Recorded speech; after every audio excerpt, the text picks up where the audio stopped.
I was having a conversation with these three women who were members of Alpha Kappa Alpha sorority.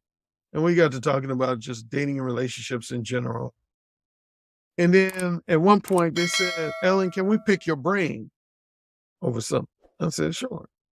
And then one of them said, Ellen, why do men do this thing where they'll give you the misleading impression that they want a long-term relationship with you? But then if you have sex with them 2 times, 3 times, 5 times, 10 times, all of a sudden you just don't hear from them again. I said, oh, that's easy. I said, these are guys who really deep down, they just wanted to engage in casual sex with you, but they didn't have the heart or courage to tell you that straightforwardly. So they basically misled you and manipulated you. And they were really frustrated by that. They said, well, why? I mean, why would they do it? How come they won't be straightforward about it? Because, Ellen, I hope you know, women, we get into casual sex too. And that was funny when she said that, because that was at least partially surprising to me. Because way back at this point, this was the early 80s, I didn't think women were enthusiastic about engaging in casual sex. Unless they were just, had a solidified reputation for being highly promiscuous. But other than that, I didn't think women really were down to engage in casual sex. But these 3 AKAs, they let me know. They said, they basically went on to say, we have the same delineations that of men that you guys have of women. For example, they said, you guys have certain women you look at as just, can I curse on your show as PG? Yeah, go for it. No, go for it. She said, Be yourself. You guys have women you look at as just fuck buddy material. Am I correct? I said, yeah. And then you have other women that you look at as more long-term girlfriend, maybe even future wife material. Am I correct? I said, exactly. She said, well, see, us women, we have the same delineations. There's some guys, we look at them and say, oh, he's sexy. I wouldn't mind having a roll in the hay with him for a night, 2 nights, 3 nights. But at the same time, they would be like, that guy, we would say to ourselves, we don't want him as a boyfriend or as a husband, but just as a satisfying lover for a few days or maybe a couple of weeks or so. Sure. Then we have other guys that we look at as long-term boyfriend / future husband material. So they went on again to make the argument that we don't understand why men go as far as to be dishonest, disingenuous, misleading, manipulative with us, because they never know. If they were straightforward with us, they have no idea that many of us would reciprocate their sexual desires and interests. And of course, that made me reference Talk Dirty to Me, the sequel. I saw the sequel, Talk Dirty to Me Part 2. So yeah, in that conversation, I started thinking about those two, what I learned from those 2 movies. So then the next thing that happened, I went back to my fraternity house. I'm a member of Kappa Alpha Psi fraternity. And I kind of did an informal survey of some of my fraternity brothers. I would ask them, I say, fellas, when you meet a woman that you pretty much just want casual sex with, you have no real desire to be in a long-term relationship with these women, are you straightforward about that with them? Or do you make attempts to mislead them and manipulate them?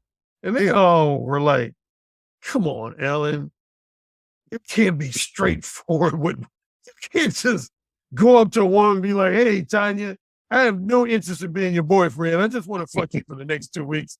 You down? They were like, no, you're going to get slapped. You're going to get cursed out. You're going to have drinks thrown. You can't do that. And I was like, why can't you?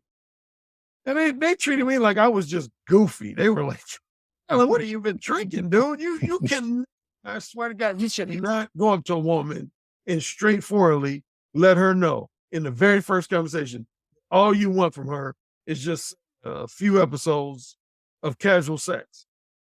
I kept saying, I beg to differ. So they said, okay, next party we have, show me.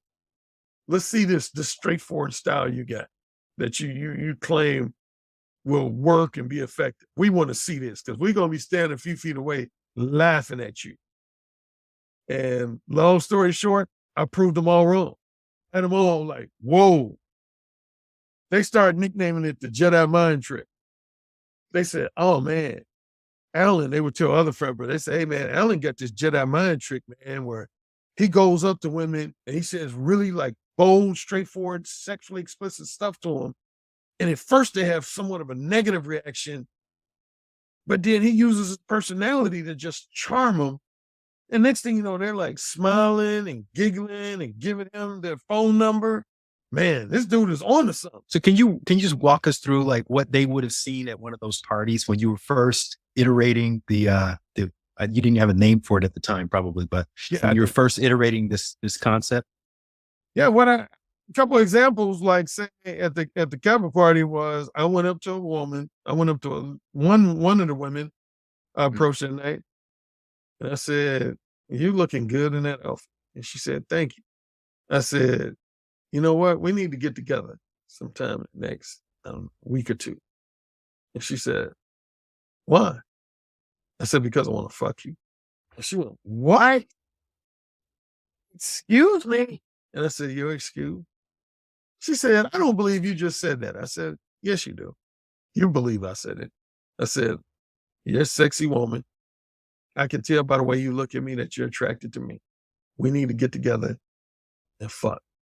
No attachments, no monogamous commitments, just straight up fuck.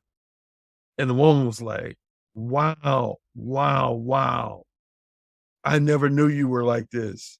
I thought you were so much more of like a gentleman. I never knew you talked to women like this.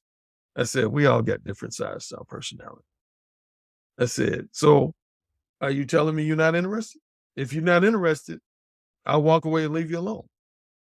And see, I do that with a lot of women. I call that my followers know. I call this, I dare you to reject me concept. You know, I always actually see a lot of men, and we can get into that a little later, but a lot of men, because of the advice of conventional PUAs, they try to always prevent and avoid rejection.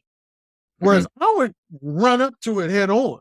I would always say something to the effect of, when I would converse with a woman, I would always say something to the effect of, are you not interested? Because if you are, I'll end the conversation right now. And that's what I did to one of the women at that Kappa party. I said, if you're not interested, I'll leave you alone right now.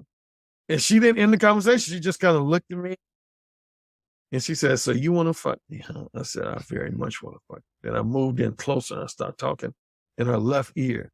I said, I want to fuck the shit out of you. And I just started saying a whole bunch of X-rated dirty talk. And to my pleasant surprise, she started getting turned on. She was like, oh, this is hot. This is hot. She said, you gonna come over tomorrow? I said, yeah, I'll come over. So some of my frat brothers were observing this from like, I don't know, 3-4 feet away. And they saw her change. They saw how she initially looked like she was giving me a negative reaction. Then the next thing they saw her smiling and giving me her number. And they were like, wow. And then I had a similar conversation with I want to say at least 2 more women at that same party. And the same thing happened. You know, the other 2 women, they did essentially the same thing. I approached them. I first usually would give them a compliment like, man, what's up, Linda? You enjoying yourself at the party? And then Linda would say, yeah. I said, Linda, you got one of the nicest, roundest, juiciest looking asses on this entire campus. You probably hear that a lot. And then Linda was like, oh, Alan, you're so bad. You're so naughty. I can't believe you just said that. I said, oh, I said that because I want to fuck you. And then Linda was like, what? Did you just do? I said, yes, I said it. So you just thought you're not going to apologize for saying that? I said, why should I apologize for telling you the truth? You got a big, round, juicy ass. I want to fuck the shit out of you. Doggy style, preferably. And Linda was like, oh my God, Alan, you need to stop. You need to stop. And again, what did I do? I said, okay, Linda, look me dead in my eyes and tell me you don't want me to fuck you. If you look me dead in my eyes and tell me you don't want me to fuck you, in this conversation right now and go about my way. And Linda then in the conversation, she said, well, I do find you handsome, Alan. Then I leaned close. I said, tell me that again. She said, I do find you handsome. And then I had this habit of saying, say it again, which is actually the title of one of my books. I said, say it again. She said, I think you're handsome. And I said, tell me that you want me to fuck you. And first she said, Alan, I don't know. I can't say that. I don't know. I said, you can say it. Say, Alan, I want you to fuck me. And she said, Alan, I want you to fuck me. I said, say it again. She said, Alan, I want you to fuck me. And then so again, I had some frat brothers watching that, and they was just like, how do you know? So the next thing that happened, that was during the 84, 85 academic year at IU. Then that following year, my older brother, Steven, he was at a satellite campus of IU in Gary called Indiana University Northwest, Gary, Indiana. And he transferred down to Bloomington campus. And so when he came down, a lot of my front brothers, when they ran into him, they would say, oh, so you Ellen's brother, Steven. And he'd be like, yeah. And they said, oh, man, your brother, he a trip, man. And Steven would be like, what are you talking about? They'd be like, man, your brother, Ellen, man, he is by far the most verbally bold, straightforwardly honest dude when it comes to talking to women, probably on the entire campus of Indiana University, man. I mean, this dude, he never misses word. As expected, my brother also referenced the Talk Dirty. He knew I'd watched those movies. So he said, hey, man, I'm hearing you using that Talk Dirty stuff in real life. And I said, yep. And he said, and according to your front brothers, it's working for you. I said, yep. And he was like, get out of here. I don't believe that. So you actually like just going up to women and like in the first 2 to 3 minutes of conversation, you let women know you want to casually fuck them. I said, yep. And he was basically like skeptical. He's like, get out of here. But then we ended up going to a grocery store one night in June of 1986. I still remember like it was yesterday. And I skip over Miss Lane's details. In a nutshell, I was mole one with a woman. She ended up performing oral sex on me. He was an eyewitness to it because we were in her car and he was like 2 spaces away in his car and he could see her head bobbing up and down. And that was the night, that was a game changer, definitely for my brother, because that's when he first suggested that I put it on paper. He said, bro. I remember he just kept saying bro over again. He said, bro,